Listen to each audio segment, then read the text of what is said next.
Let's start the chapter Physical Feature of India.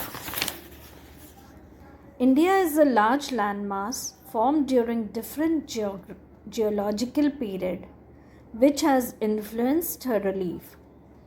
Besides geological formations, a number of processes such as weathering, erosion and deposition have created and modified the relief to its present form. Earth scientists have attempted to explain the formation of physical feature with the help of some theories. One such theory is the theory of plate tectonics. According to this theory, the part of the earth has been formed from some 7 major and some minor plates. We can see the 7 major plates, tectonic plates.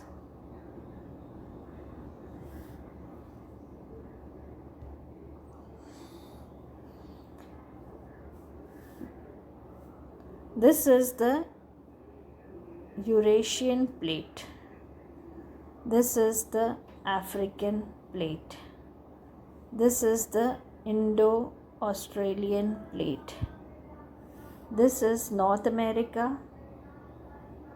This is South America, and this is Pacific plate.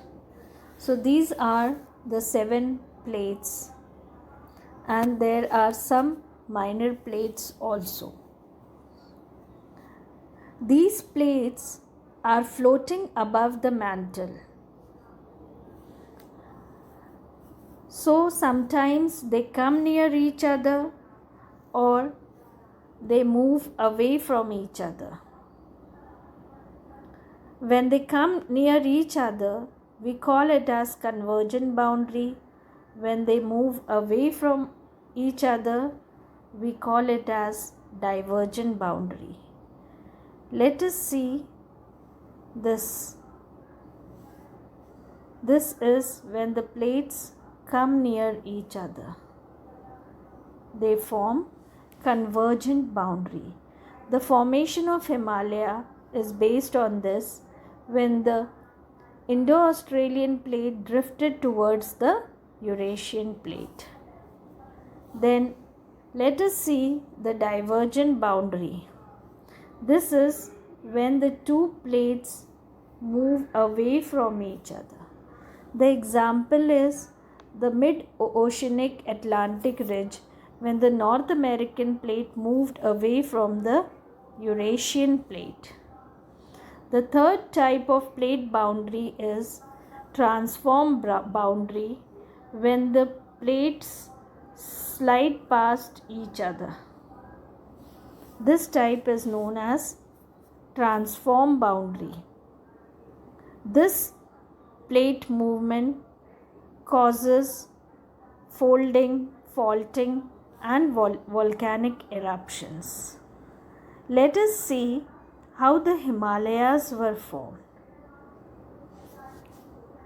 We know that the earth crust is made up of 7 major and some minor plates.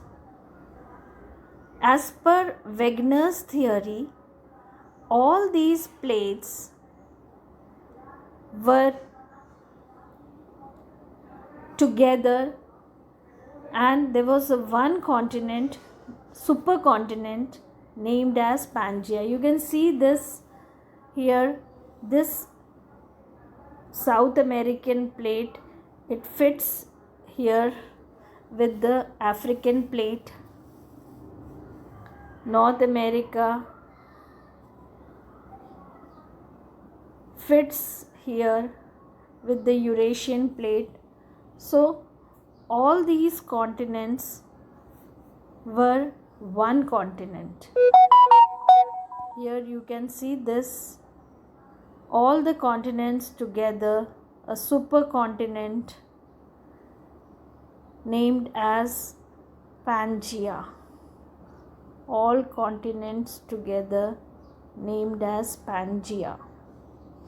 And the water body together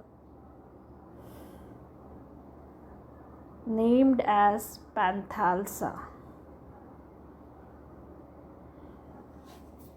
Later on, this continent got broken into two parts due to the internal convectional current. It got broken into two parts. We can see here the northern part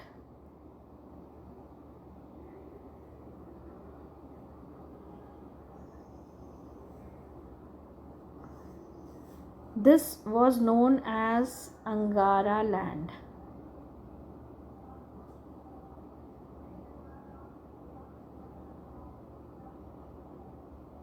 The southern part was known as Gondwana land.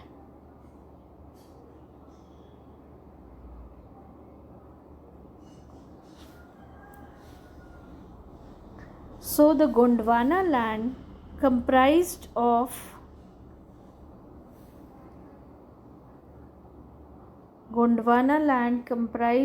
South America, Africa, Peninsular India, Australia.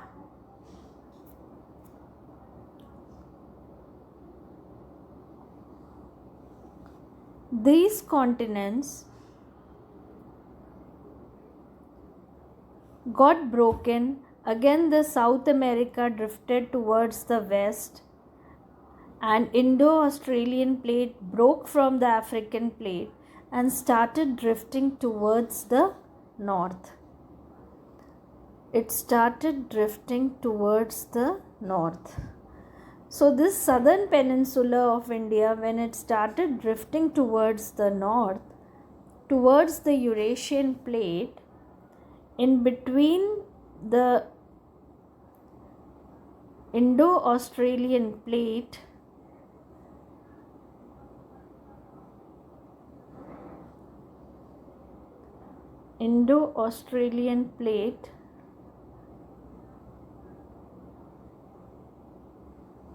and Eurasian plate, there was a geosyncline, that is a trough, a depression known as Tethys Sea. When this Indo-Australian plate was moving towards the north, the Tethys Sea also drifted towards the north, but the southern boundary of Eurasian plate was made up of very hard rocks, Tibetan plateau, which refused to move, and the Tethys Sea got folded upward to form the Himalayas. So this is how the Himalayas were formed, and the subsidence of the northern flanks